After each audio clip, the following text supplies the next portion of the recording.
आप सबका हमारे चैनल पर स्वागत है। आज हम पढ़ने वाले हैं कक्षा 9 का चैप्टर 1, साइंस का चैप्टर 1। और चैप्टर 1 है हमारा हमारे आसपास के पदार्थ। हमारे आसपास के पदार्थ इसका सॉल्यूशन हम करने वाले हैं सभी प्रश्नों का। प्रश्न नंबर 1 है, निम्नलिखित में से कौन कौन से पदार्थ है कुर्सी कौन कौन से पदार्थ हैं दिए गए हैं कुछ पदार्थ: कुर्सी, वायु, स्नेह, गंध, घृणा, बादाम, विचार, शीतल पेय, इत्र की सुगंध। तो इनमें से हमें पदार्थ छांटने हैं। हमें पदार्थ की पहचान होनी चाहिए कि कौन सा पदार्थ है और कौन सा नहीं है।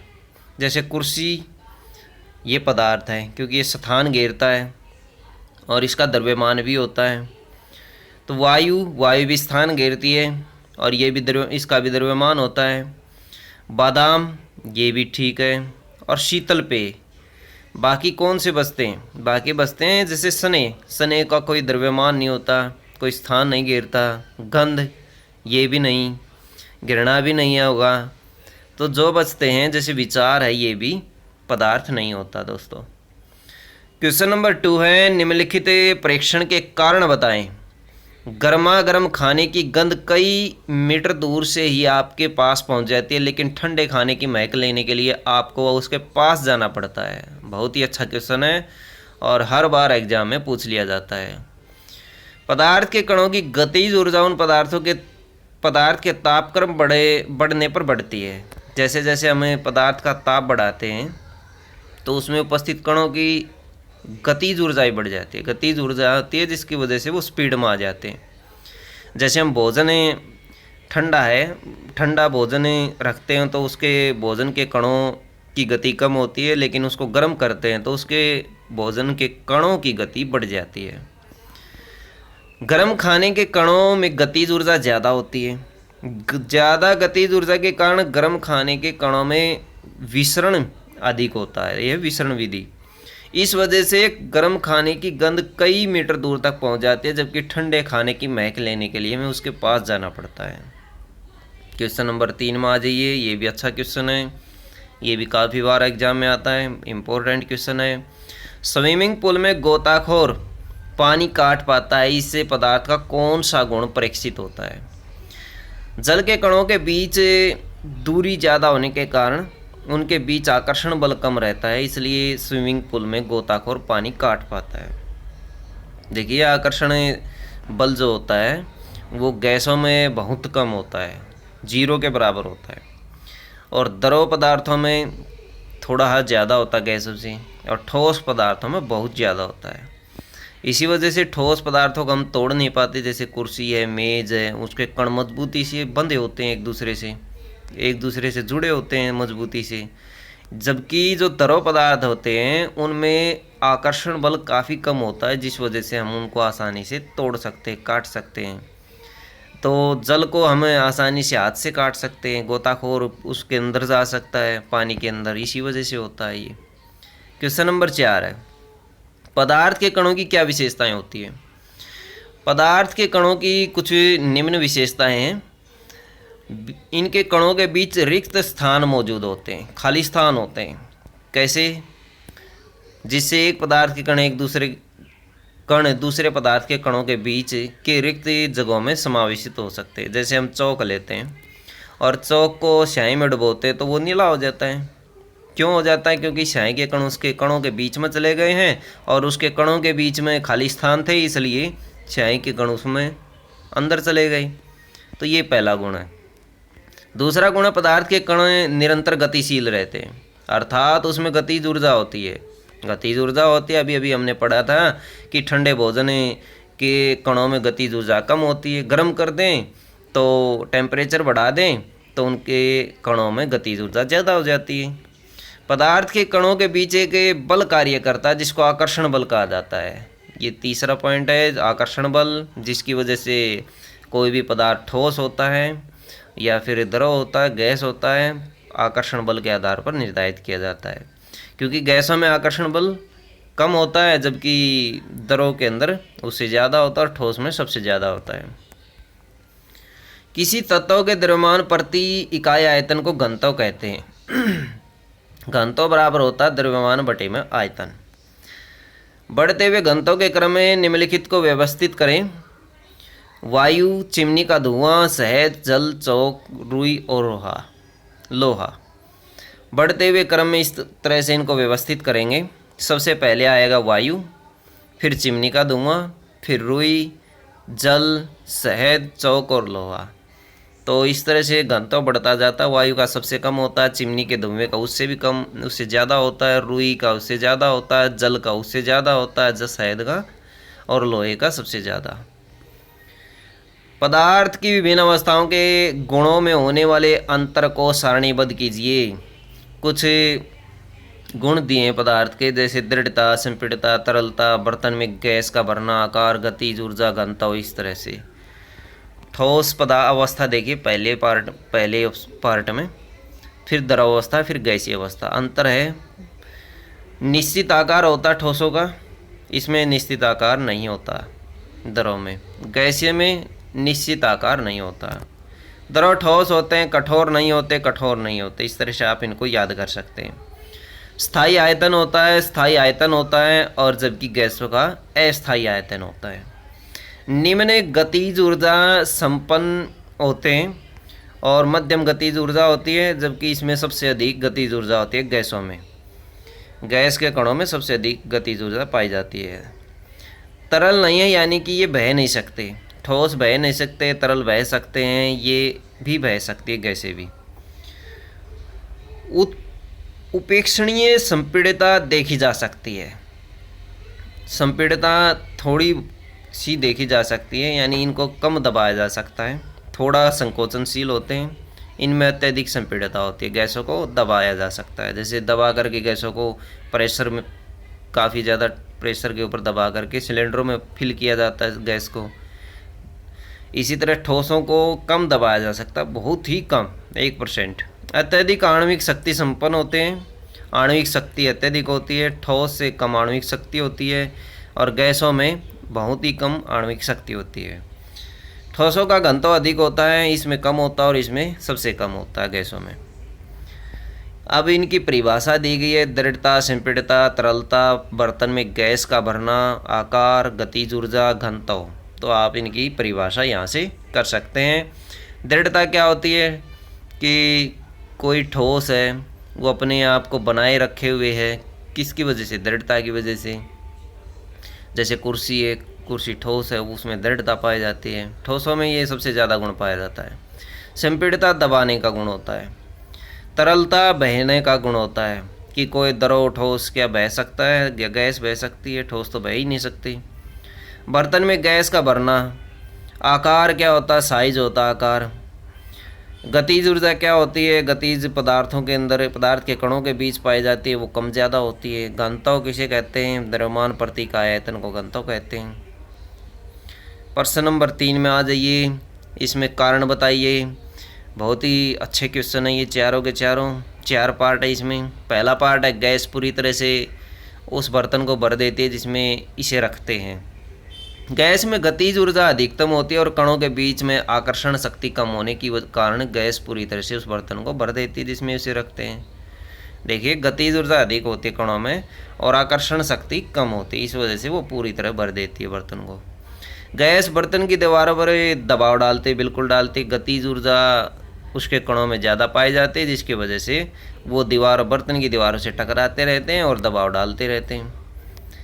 प्रश्न नंबर 3 है, लकड़ी की मेज़ ठोस कहलाती है। बिल्कुल ठोस होती है, क्योंकि इसका आकार निश्चित होता है, आयतन भी निश्चित होता है, इसको दबाया नहीं जा सकता, संपीड़ित नहीं किया जा सकता, और इसके कणों के बीच में आकर्षण बल ज़्यादा होता है, इसलिए ठोस होती है मेज़। क्वेश्चन नंबर 4, हवा में हम आसानी से हाथ चला सकते हैं, लेकिन एक ठोस लकड़ी के टुकड़े पर हाथ चलाने के लिए हमें कराटे में दक्ष होना पड़ता है।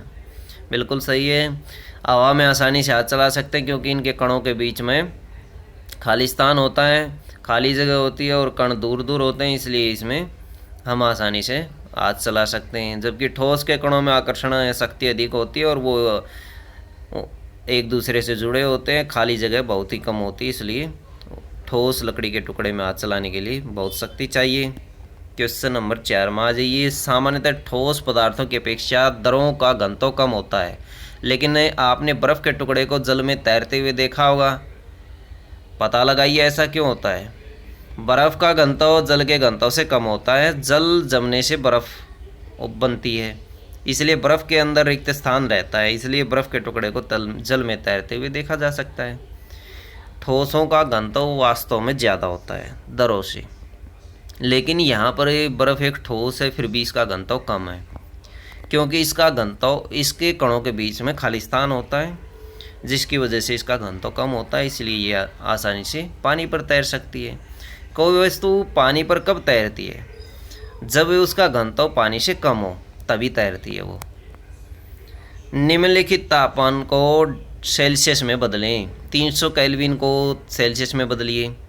सेल्सियस में बदलने के लिए हम 273 घटाते हैं किसी भी तापमान में से, तो इसमें से 273 घटा दीजिए, 300 में से 27 डिग्री सेल्सियस आ जाएगा। अब 573 में से भी 273 घटाइए, 300 डिग्री सेल्सियस आ जाएगा। तो सेल्सियस में बदलने के लिए हमें 273 घटाना पड़ता है। निम्नलिखित तापमान पर जल की भौतिक अवस्थाएं क्या होंगी? जल की 3 अवस्थाएं होती हैं। पहली बर्फ़ होती है, ठोस जिसको बोलते हैं। दूसरी जलवाष्प होती है, अथवा भाप भी बोलते हैं इसको।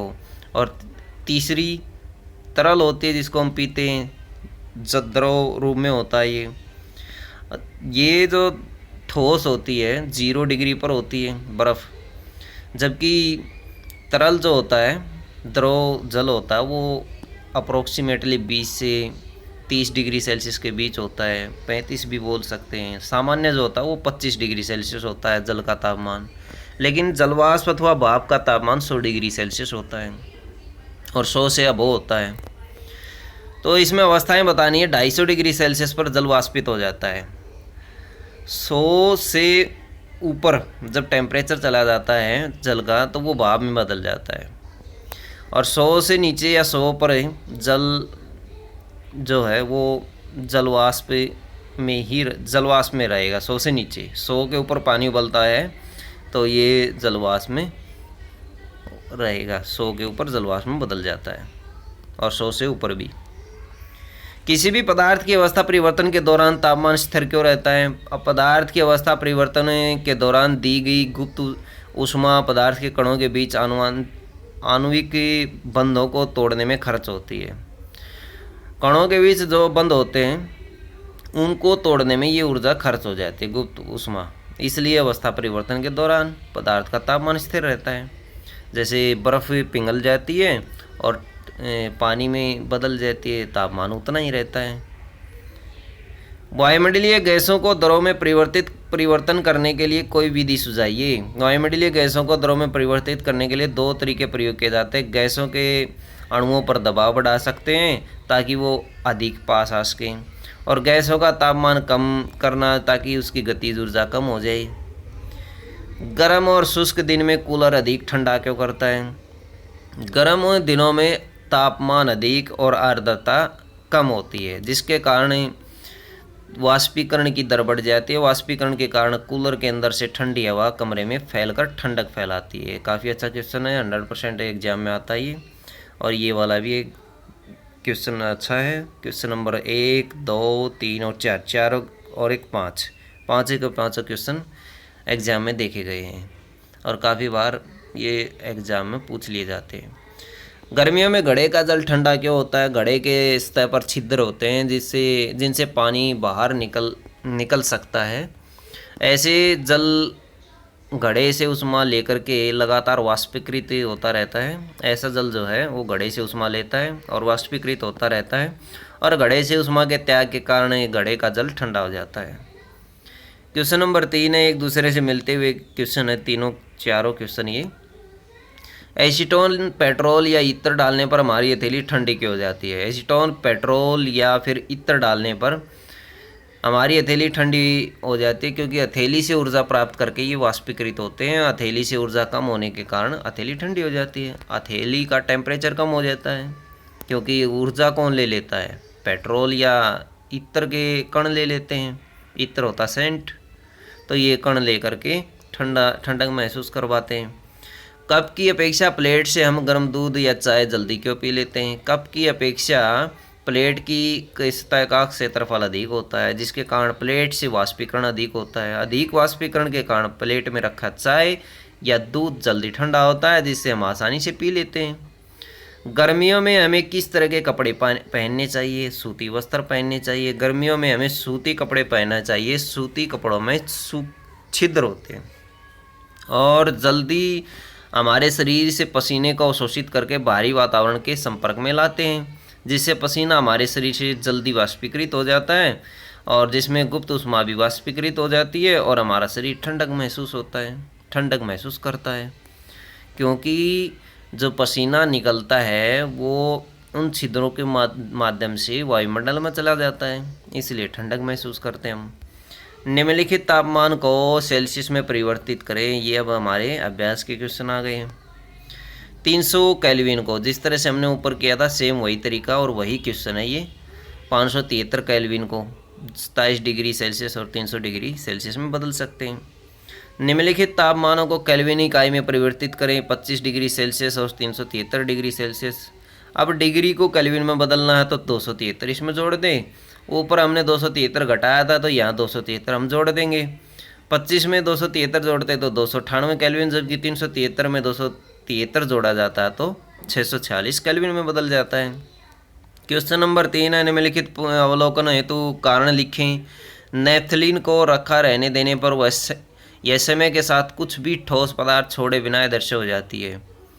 नेफ्थलीन एक विशेष ठोस पदार्थ है जो ठोस पदार्थ से द्रव पदार्थ में आए बिना सीधे गैसीय अवस्था में बदल जाती है।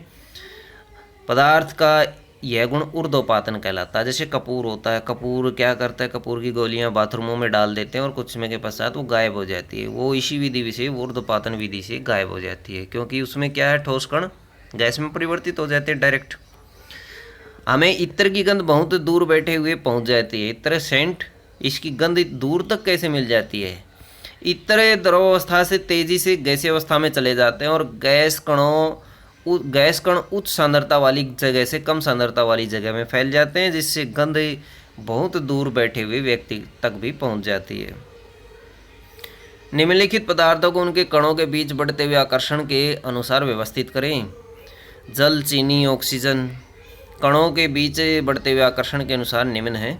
ऑक्सीजन पहले आएगा, फिर जल आएगा, फिर चीनी आएगा। क्वेश्चन नंबर 5 है, निम्नलिखित तापमानों पर जल की भौतिक अवस्था क्या है? 25 डिग्री सेल्सियस पर द्रव होगा, 0 डिग्री सेल्सियस पर ठोस होगी, बर्फ में बदल जाएगा, 100 डिग्री सेल्सियस पर गैसीय अवस्था में होगा, क्योंकि जलवाष्प अथवा भाप में बदल जाता है 100 डिग्री सेल्सियस पर। क्वेश्चन नंबर 6 है, पुष्टि हेतु कारण दे। जल कमरे के ताप पर द्रव है। कमरे के ताप पर जल में द्रव के सारे गुण मौजूद हैं। भाव होता है, जिस बर्तन में रखा जाए उसका आकार ले लेता है। निर्दिष्ट आयतन होता है या निश्चित आयतन होता है। वाष्पीकरण के तापमान कमरे के तापमान में बहुत ज़्यादा अंतर होता है और हिमन कमरे के तापमान से कम होता है। क्या है? हिमांक जो होता है वो कमरे के ताप से कम होता है। हिमांक होता है जमना। तो जल के कमरे के ताप पर, जल जो होता है कमरे के ताप पर द्रव इसी कारण होता है। कमरे के ताप का कहना होता है रूम टेम्परेचर। रूम टेम्परेचर सामान्य तापमान जो फिलहाल वातावरण का मौजूद होता है, तो उस टेम्परेचर पर ये द्रव अवस्था में रहता है हमेशा ही। लोहे की अलमारी कमरे के ताप पर ठोस होती है। कमरे के ताप पर लोहे की अलमारी का आकार और आयतन निश्चित होता है और बहता भी नहीं है ये, और दृढ़ भी रहता है। गलनांक कमरे के ताप से ज़्यादा होता है। यदि गलनांक कमरे के ताप से ज़्यादा है तो हम कह सकते हैं कि वो ठोस है और दृढ़ भी होना चाहिए, बहना भी नहीं चाहिए, आकार और आयतन निश्चित होना चाहिए। तो ये थे हमारे क्वेश्चन। इसके बाद आ जाइए क्वेश्चन नंबर 7 में। क्वेश्चन नंबर 6 हमने किया 273 केल्विन पर बर्फ़ को ठंडा करने पर तथा जल को इसी तापमान पर ठंडा करने पर शीतलता का प्रभाव अधिक क्यों होता है? अच्छा क्वेश्चन है, बहुत ही बार एग्जाम में पूछा गया है। 273 केल्विन तापमान पर जल जो ऊष्मा प्राप्त करता है वो उसका ताप में वृद्धि कम होती है। 273 केल्विन तापमान पर जल ऊष्मा प्राप्त कर लेता है और उसमें उसके ताप में वृद्धि कम हो जाती है। उसी तापमान पर बर्फ़ में दो चीज़ें देखी जा सकती हैं, एक उसकी अवस्था में परिवर्तन और दूसरा इसके तापमान में वृद्धि। तापमान में वृद्धि हो जाती है और अवस्था परिवर्तन हो जाता है, क्योंकि 273 केल्विन में ये किसी दूसरे पदार्थ से गुप्त ऊष्मा प्राप्त करता है, दूसरे पदार्थ से ऊष्मा प्राप्त कर लेता है। जल किसी प्रकार की गुप्त ऊष्मा को अवशोषित नहीं करता है, इसलिए बर्फ अधिक शीतलता प्रदान करती है। देखिए क्या है, 273 केल्विन पर बर्फ़ को ठंडा करने पर तथा जल को इसी तापमान पर ठंडा करने पर शीतलता का प्रभाव अधिक क्यों होता है? तो शीतलता इसी टेम्परेचर पर सबसे ज़्यादा होती है। उबलते हुए जल अवस्था भाप में से जल की तीव्रता किस में अधिक महसूस होगी? एक तो उबला हुआ जल है और एक भाप है, किस में ज़्यादा ऊष्मा अथवा जलन पैदा होगी?